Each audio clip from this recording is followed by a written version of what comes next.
공대리 학사장교 지원한 다음에 후회했어요, 사실. 1년 전 기억 뭐 좀 나시나요?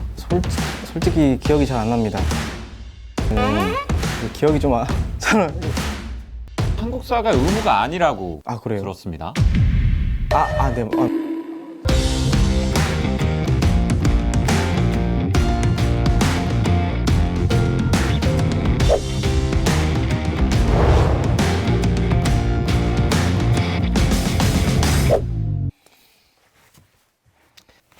네, 제가 공군 장교라고 저를 소개하면은 이렇게들 많이 물어보십니다. 그럼 사관학교 출신이세요? 아니면은 학군단이신가요? 그래서 제가 학사장교라고 대답을 하면은 그게 ROTC 아닌가요? 이렇게들 반문하시는 분들이 또 계세요. 이렇게 공군 학사장교는 사실 대단히 좀 알려지질 않은 것 같습니다. 저도 입대 전에 공군 학사장교에 대해서 사실 아는 바가 거의 없었고요. 하지만 공군 학사장교를 모르고 군입대에 대해서 결정하기에는 너무 아깝습니다.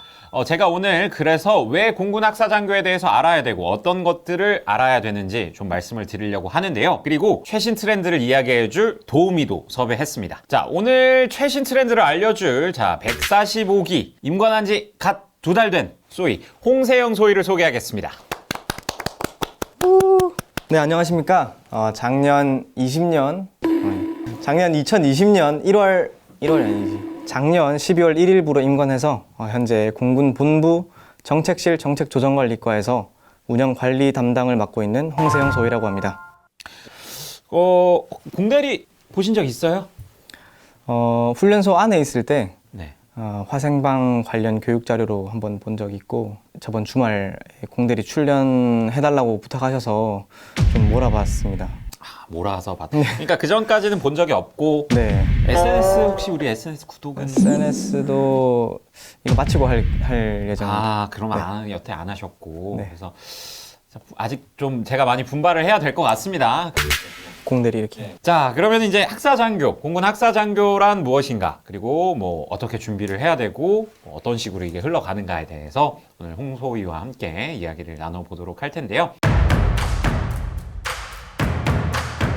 학사장교, 학군단, 그리고 사관학교에 대한 좀 차이를 이참에 설명을 드려야 될 것 같아요. 제가 인트로에도 말씀드렸지만 학사장교라고 말씀을 드리면은 학군단이랑 혼돈을 하시는 분이 좀 있어요. 그런 거 질문 들어보신 적 있죠? 네, 맞습니다. 네, 그 희한하게 이름이 다른데도 그거를 같은 거라고 생각하시는 분들이 많은데 이상한 건 아닙니다. 저도 그랬거든요. 쉽게 설명드리면 학사장교라는 거는 학사학위 이상 소지자, 공군 장교로 선발을 하는 개념이고요. 학군단은 대학교 1, 2학년 때 그 학군단이 설치된 학교에서 그 학군단에 선발이 되면은 이제 3학년, 4학년 방학 때 또 훈련을 받습니다. 그 다음에 임관을 하는 방식이고요. 사관학교는 뭐 익히 아시다시피 이제 사관학교에 들어가서 4년의 생도 생활을 거쳐가지고 임관을 하는 그런 방식입니다. 그런데 이제 학군단도 그렇고 뭐 사관학교도 그렇고 나이 제한 같은 게 또 있다 보니까 학사장교는 그런 거에 비교적 좀 자유롭습니다. 만 27세까지 학사학위 이상 소지 예정 혹은 소지자이기만 하면 누구나 지원을 할 수 있기 때문에 그런 부분에서 사실 상당 부분 자유로운 부분이 있고요. 혹시 뭐 공군 장교에 대해서 생각이 있으시다면은 사실 선택하실 수 있는 가장 뭐 자유롭고 편리한 방법 중에 하나라고 볼 수 있을 것 같습니다. 자, 근데 이제 저 같은 경우에도 그랬고 정보가 사실 많지 않아요. 한 해 선발되는 인원이 한 700명 정도 왔다 갔다 하는 수준이다 보니까 정보가 막 그렇게 엄청나게 많지는 않아요. 그래서 저도 공식 홈페이지나 관련 카페 같은 데서 좀 관련된 정보들을 얻고 그랬었는데 어떻게 기억이 좀 나세요? 훈련소에서 좀 구르다 보면은 기억이 좀 저는 저도 선배님께서 말씀하신 것처럼 뭐 공식 일정이나 뭐 시험 장소 뭐 이런 것들에 대한 정보는 공군 홈페이지에서 많이 알아봤고요. 저도 카페도 이용했었고 왠지 이제 카톡방이 있을 것 같다고 생각을 했어요. 그래가지고 찾아보니까 진짜 카톡방이 있더라고요. 그래가지고 거기 안에서 뭐 면접 예상 질문이나 아니면 뭐 훈련소 들어갈 때 준비물 뭐 이런 것들을 좀 찾아봤던 기억이 있습니다. 이제 저는 그 카페만 있었는데 요즘에는 또 이제 시대가 발전해가지고 단체 단톡방 같은 게 있어가지고 정보를 공유를 하나 보네요. 네. 근데 이제 그것보다 좀 더 빠르고 편리한 방법을 제가 알려드리면은 카카오톡 채널이 또 있습니다. 공군에서 공식적으로 운영하는 카카오톡 채널이 있어요. 언제든지 카카오톡 채널로 문의를 하시면은 답변을 해주고 계시기 때문에 그런 부분을 한번 이용해 주시면은 가장 안전한 답변을 받으실 수 있을 것 같고요. 매번 조금씩 이렇게 전형들이 변하는 부분들이 있기 때문에 공식적인 그런 채널을 이용을 하시는 거를 개인적으로는 좀 추천을 드립니다.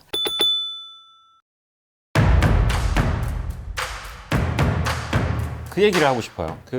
조금 헷갈리실 수가 있을 수도 있는 부분인데 학사사관 후보생이랑 동시에 예비장교 후보생이라는 게 동시에 선발을 하거든요. 혹시 이게 뭔지 아세요? 들어보긴 했는데 그게 어떤 정확한 차이가 있는지 잘 모르겠습니다. 그러니까 저는 사실 너무 이걸 늦게 알아가지고 학사장교 지원한 다음에 이걸 알아서 후회했어요, 사실. 왜 그랬냐면은 학사장교 지원을 해놓고 혹시 내가 이걸 떨어지면 어떡하지 하는 생각에 좀 불안함이 있었거든요. 왜냐면은 여기서 제가 불합격을 해버리면은 그런 것들이 이제 흐트러지다 보니까 좀 불안감이 있었는데 예비장교 후보생이라는 제도가 있어요. 대학교 1학년, 2학년, 3학년을 대상으로 1학기에 한 번, 2학기에 한 번 선발을 하는 제도인데 여기에 선발이 되면은 졸업 이후에 추가적인 선발 절차 그런 거 없이 이제 공군 장교 후보생으로 입대를 할 수가 있습니다. 그러니까 이제 학군단이랑 달리 재학 중에 뭔가 이렇게 뭐 방학 중에 훈련을 받는다던가 하는 것도 없기 때문에 이제 호불호에 따라서 뭐 학군단이 설치된 학교라면 학군단 아니면은 뭐 학군단이 설치된 학교더라도 뭐 예비장교 후보생을 선택을 한다든지 그런 것들을 하실 수가 있고요. 또 하나 포인트가 있어요. 예비장교 후보생은 장려금이라는 게 나옵니다. 돈이 나와요. 말씀하시는 거 맞나요? 100만 원 얘기를 해보는 거예요.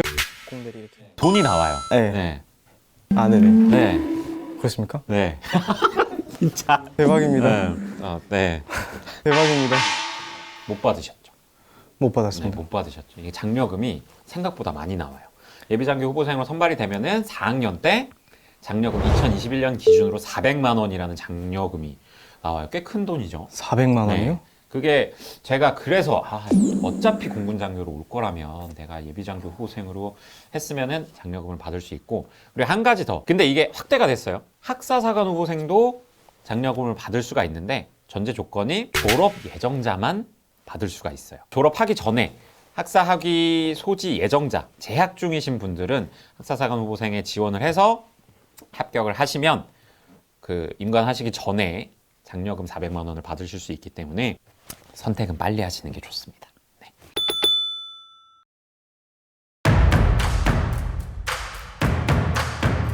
일단은 홍소희님은 특별 전형 1, 2 그리고 일반 전형 학사사관 후보생으로 지원할 수 있는 세 가지 방법이 있는데 어떤 걸로 지원을 해서 오셨어요? 저 같은 경우에는 일반 전형으로 해가지고 들어오게 되었습니다. 네. 일단 뭐 그래도 교사시면은 뭐 교원 자격증도 있고 하면은 뭐 특별 전형 노려볼 만도 했을 것 같은데 그냥 일반 전형으로만 오신 거예요?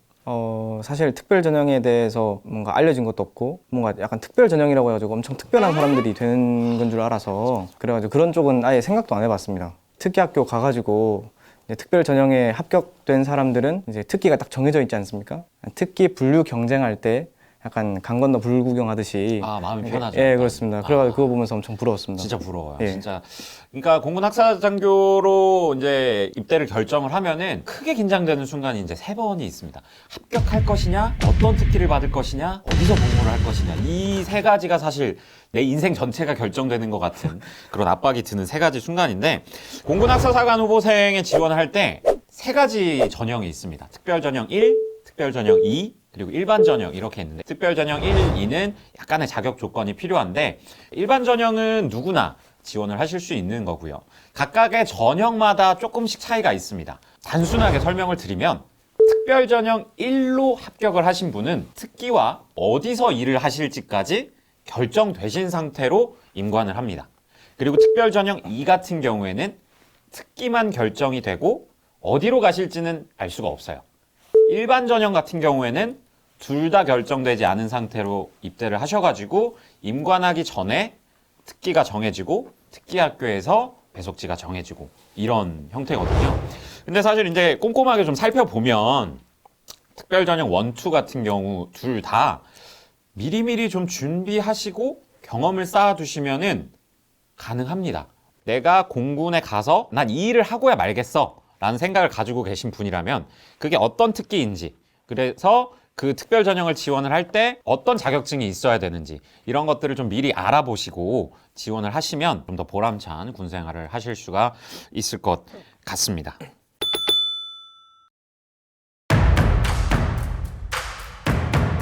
어쨌든 그럼 일반 전형이 어쨌든 가장 보편적인 지원 방법이란 말이에요. 어떻게 시험이랑 면접을 준비를 하셨나요? 요즘 제가 준비할 때랑은 조금 뭐 여러 가지 좀 다른 것들이 있다고 들었어요. 좀 최신 트렌드를 알려주시죠. 저 같은 경우에는 시험하고 면접은 저기 에듀윌에서 나온 그 공무원 합격도 예, 에듀윌, 맞습니다. 군인 합격도 에듀윌입니다. 네. 예, 그래가지고 그거 보면서 공부를 했는데 제가 좀 공간 지각 능력 그런 쪽이 좀 부족합니다. 그래가지고 좀 그 부분을 조금 중점적으로 좀 공부를 했고 나머지 부분들은 뭐 문제풀이 요령 정도만 알 수 있을 정도로 이제 공부를 했는데 무난하게 합격한 것 같습니다. 흔히들 얘기하는 인적성이라고 보통들 얘기를 하시죠. 그런 류의 시험을 이제 보게 되는데 어떤 스킬이라든지 자기가 좀 부족한 부분들을 반복적으로 풀어보는 그런 정도면은 사실 시험 준비하는데 크게 어렵지는 않았던 것 같고요. 요즘에는 또 한국사가 의무가 아니라고 그래요? 들었습니다.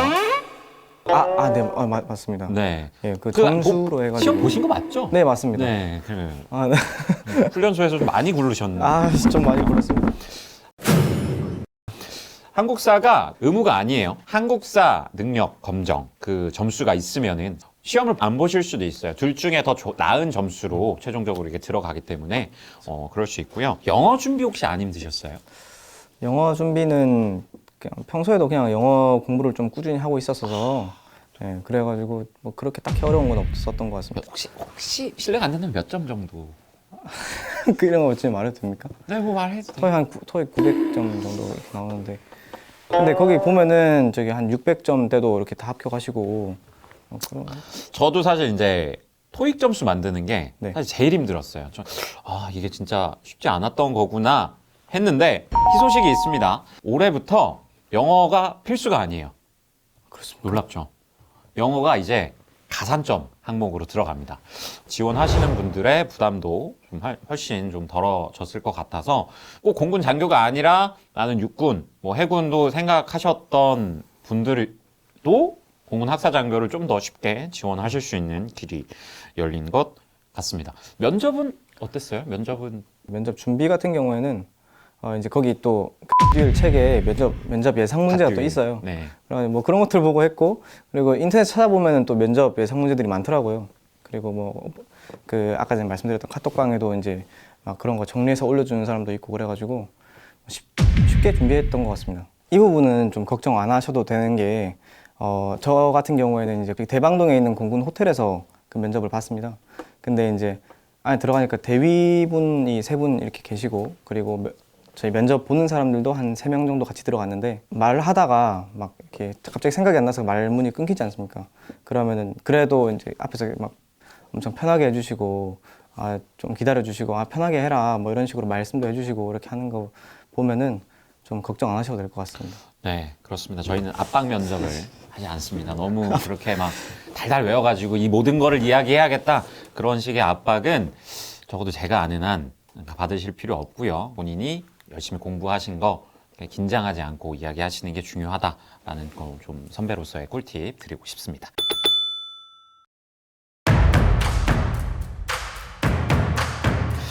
자, 그러면 이제 어쨌든 일반 전형으로 합격을 하셔가지고 임관을 하셨으니까 특기 분류 없이 이제 훈련소에서 네. 하셨는데 한번 어떤 식으로 우리의 일반 전형의 특기가 정해진다 하는 걸 말씀해 주시면 좋을 것 같아요. 특기 같은 경우에는 훈련소 내에서 각종 평가들을 칩니다. 그래가지고 뭐 필기 시험도 치고 그리고 뭐 실기 평가도 막 하고 막 그러는데 근데 가장 큰 거는 자격증입니다. 그래서 자격증이 제가 알기로는 이제 기술사급, 뭐 기사급, 산업기사급 뭐 이런 식으로 나눠져 있는데 저 같은 경우에는 다행히 인사교육 특기에 해당되는 교원 자격증이 있어서 무난히 인사교육 특기를 받았습니다. 네, 이거 진짜 중요한 얘기입니다.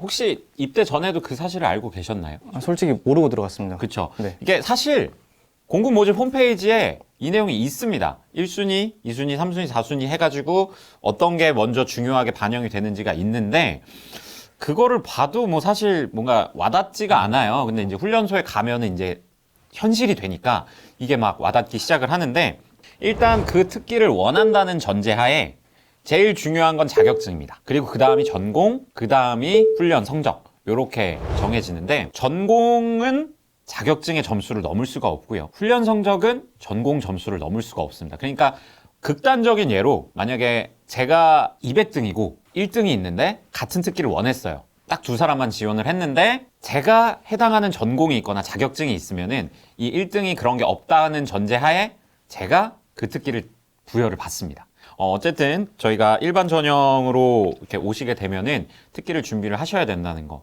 자격증, 전공, 훈련 성적 이 순으로 중요하기 때문에 훈련소 내에서 뭔가 경쟁을 해보려고 하시기보다는 입대 전부터 찬찬히 알아보시고 자격증, 전공 이런 것들을 준비해서 오시면은 뭔가 원하는 군 생활을 설계하시기에 훨씬 더 유리하다.